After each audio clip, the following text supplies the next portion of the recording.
มาทุกคนมื้อนี้เนื่องจากว่าเป็นวันศีลเนาะก็เลยสิพาไปเข้าวัดทำบุญเด้อทุกคนมื้อนี้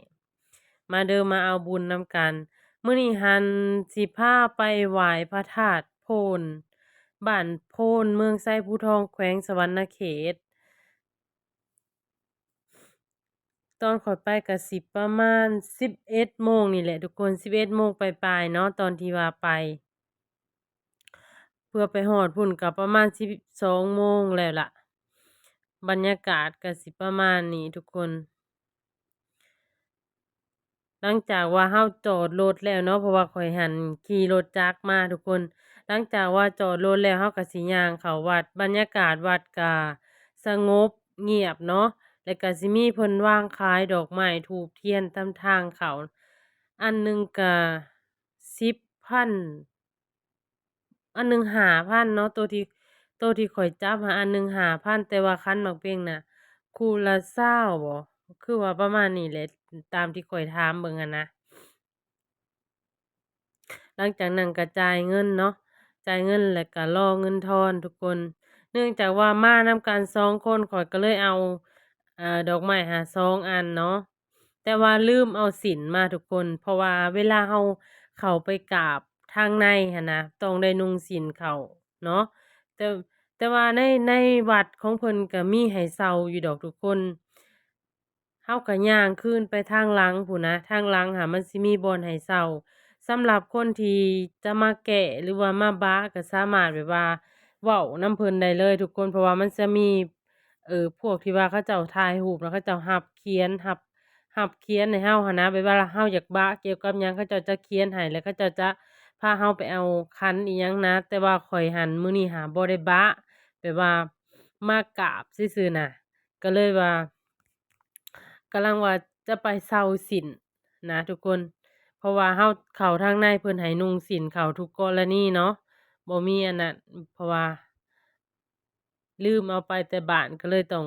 ย่างกลับคืนมาทางหลังทางนี้ทุกคนพอดีถือโอกาสให้ทุกคนเบิ่งภาพรวมๆนะ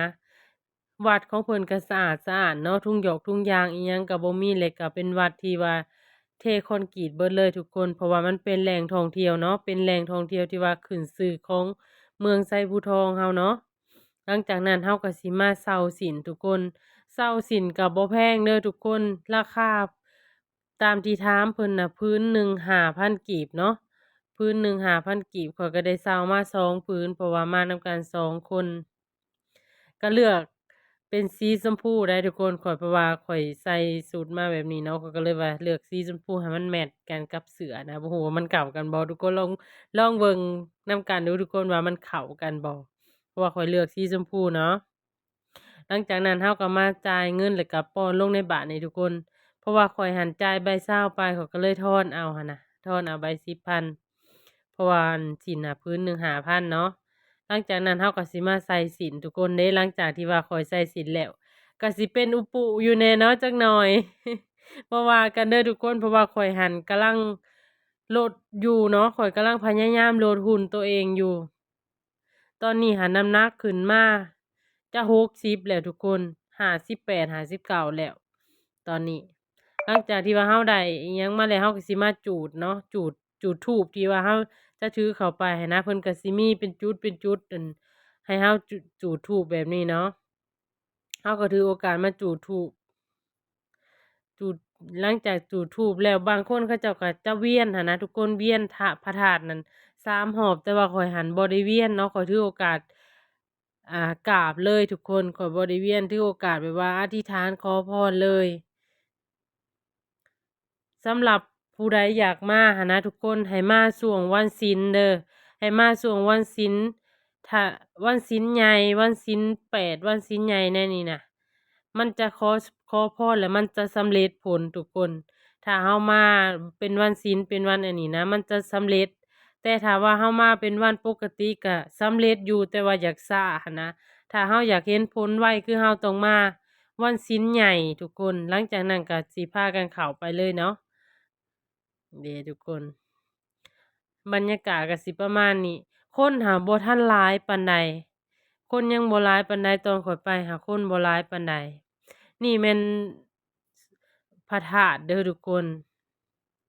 ตอนไปคือคนยังบ่หลายปานใดเนาะคนคือสิว่าเป็นวันข้าราชการหั้นน่ะบ่แม่นวันเสาร์วันอาทิตย์เขาเจ้าว่าถ้าวันเสาร์วันอาทิตย์คนจะหลายหลังจากที่เฮาอันนั้นแล้วเฮาก็มากินข้าวปุ้นทุกคนข้าวปุ้นแซ่บแซ่บมาเด้อทุกคนหลังจากนั้นเฮาก็สิพามากินข้าวปุ้นทางหลังพี่เด้อทุกคนเฮาย่างออกมาทางหลังทางห้องน้ำแล้วมันสิมีเพิ่นนั่งขายข้าวปุ้นหั้นนะเลียนอยู่ แล้วข้อยสิมาบอกร้านข้าวปุ้นแซ่บเด้อทุกคนเพราะว่าข้อยไปทุกครั้งกินทุกครั้งคือร้านนับจาก